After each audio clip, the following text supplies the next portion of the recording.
అకర్ణీయ సంఖ్యల చాప్టర్లోంచి కాన్సెప్ట్ గురించి మాట్లాడుకుందాం. ఇందులో మొదటి కాన్సెప్ట్ ఏంటంటే అకర్ణీయ సంఖ్యలను సంఖ్యారేఖపై చూపించడం. అకర్ణీయ సంఖ్యలను సంఖ్యారేఖపై మనం ఎలా చూపిస్తాము అంటే, ముందు అకర్ణీయ సంఖ్యల్లో భిన్నాల్లో మనకి 2 రకాలు ఉన్నాయి తెలుసు. ఒకటి క్రమ భిన్నం, రెండవది అపక్రమ భిన్నం. మళ్ళీ భిన్నాల్లో కూడా ధన సంఖ్యలు, రుణ సంఖ్యలు కూడా ఉన్నాయి. అందుకని ఇప్పుడు మొదట 5/8 అనే భిన్నాన్ని మనం సంఖ్యారేఖ పైన ఎలా సూచిస్తాము, యూనిట్స్ ఎలా తీసుకుంటాము, పాయింట్స్ ఎట్లా నోట్ చేస్తామనేది చూడండి. 5/8 అనేది క్రమభిన్నం. ఇప్పుడు గుర్తుపెట్టుకోండి, 5 అనేది లవం, 8 అనేది హారం. హారంలో ఎంత ఉందో అన్ని భాగాలు ఒక యూనిట్లో, అంటే 1 సెంటీమీటర్లో అనుకోండి, 1 యూనిట్లో మనము చేయాలి. ఇక్కడ వరకు 1 యూనిట్ అనుకోండి. ఇక్కడ నుంచి ఇక్కడ వరకు 1 యూనిట్లో మనం ఎన్ని భాగాలు చేయాలి? 8 భాగాలు చేయాలి, సమాన భాగాలు. 1 2 3 4 5 6 7 8 1 2 3 4 5 6 7 8 8 సమాన భాగాలు అయినాయి. ఎంతలో? 1 యూనిట్లో. ఇక్కడ నుంచి ఇక్కడ వరకు 1 యూనిట్లో 8 భాగాలు అయినాయి. ఇది క్రమభిన్నం కాబట్టి ఎప్పుడైనా క్రమభిన్నం విలువ 0కి 1కి మధ్యలో ఉంటుంది. ఒకవేళ ఈ క్రమభిన్నం రుణ సంఖ్య అయితే 0కి ఎడం వైపు -1కి మధ్యలో ఉంటుంది. ఓకే, ఇప్పుడు 5/8 అంటే ఎన్నవ భాగము? 8 భాగాలలో 5వ భాగం. అంటే చూడండి, ఇది 0/8, 1/8, 2/8, 3/8, 4/8, 5/8, 6/8, 7/8, 8/8. ఇప్పుడు మనం ఇక్కడ గుర్తించవలసిన భాగం ఏంది? 5/8. 1 2 3 4 5 5/8. ఇది మనకు కావాల్సిన భిన్నం, మనకు కావాల్సిన అకర్ణీయ సంఖ్యని సంఖ్యారేఖ పైన సూచించాం. ఓకే, ఇప్పుడు అపక్రమ భిన్నానికి వద్దాం. అపక్రమ భిన్నము ధనాత్మక సంఖ్య అయితే 0 నుంచి కుడివైపున మనం విలువలు తీసుకుంటాము. రుణాత్మక సంఖ్య కాబట్టి 0 నుంచి ఎడం వైపు మనం విలువలు తీసుకుంటాం. కాబట్టి నేను ఇక్కడ 0ని పాయింట్ చేశాను. ఇప్పుడు 0 నుంచి అపక్రమ భిన్నం కాబట్టి ఇది 1 కన్నా ఎక్కువ ఉంటుంది. 0 నుంచి 1 మధ్యలో ఉండకుండా 1 కన్నా ఎక్కువ ఉంటుంది. 2 వరకు ఉండొచ్చు, 3 వరకు ఉండొచ్చు. ఇప్పుడు 1 యూనిట్కి ఎన్ని భాగాలు చేయాలి మనము? హారంలో 5 ఉంది కాబట్టి 5 భాగాలు చేయాలి.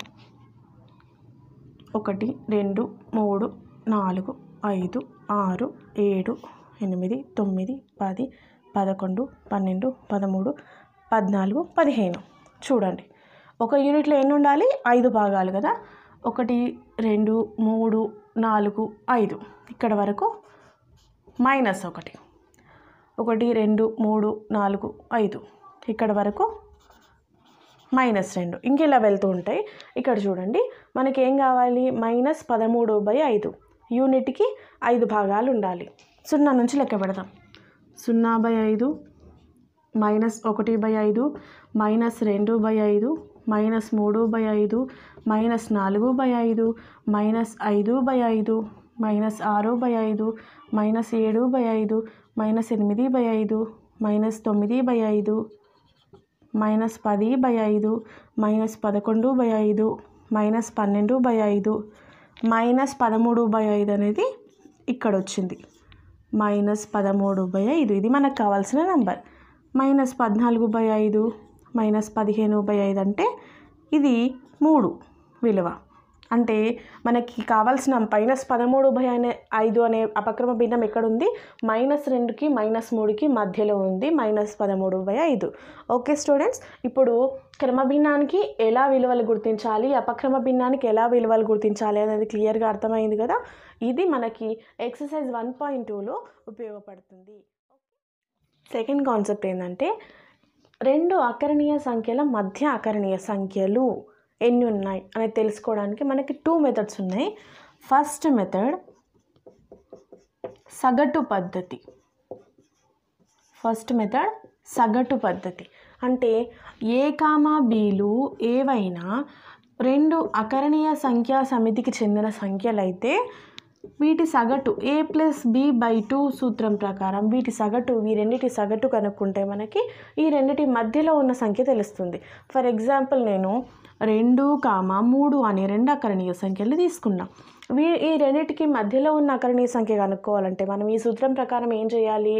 2 + 3/2 చేయాలి. చేస్తే ఏమొస్తుంది? 5/2. అంటే 5/2 అనేది ఎక్కడ ఉంటుంది? 2కి 3కి మధ్యలో 5/2 అనే అకరణీయ సంఖ్య ఉంటుంది కదా. ఇప్పుడు నేను 2కి 5/2కి మధ్యలో ఉన్న అకరణీయ సంఖ్యలు కనుక్కోవాలనుకుంటున్నా. అప్పుడు ఏం చేయాలి? 2 + 5/2/2 కదా చేయాల్సింది. చేస్తే ఇక్కడ హారము 2 వస్తుంది. 2 2 4 + 5 అంటే 9/2 × 1/2. ఈ 2 ఇక్కడ పక్కకు వచ్చేసింది భిన్నం. మనకు ఆన్సర్ ఏమొస్తుంది? 9/4.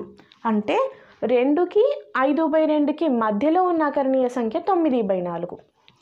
2కి 5/2కి మధ్యలో ఉన్న సంఖ్య 9/4.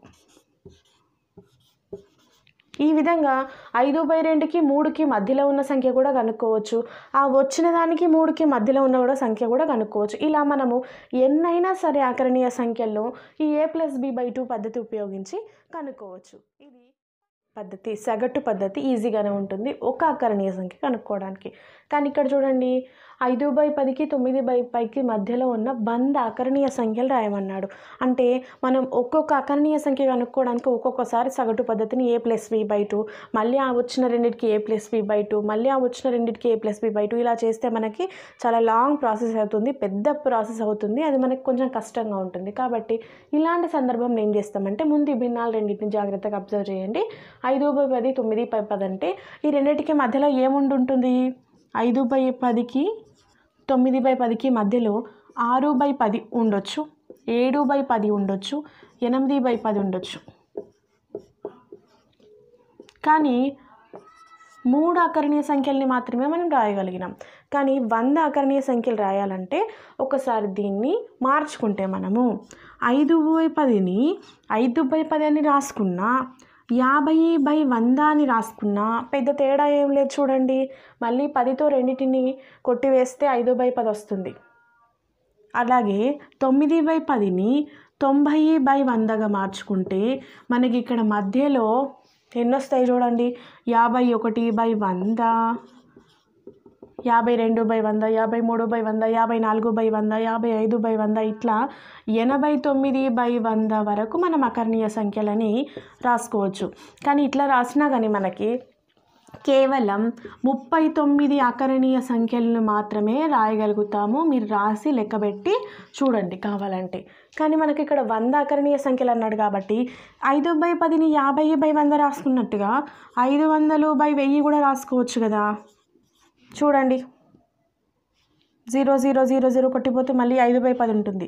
9/10ని 900/1000గా రాస్తే ఈ మధ్యలో మనము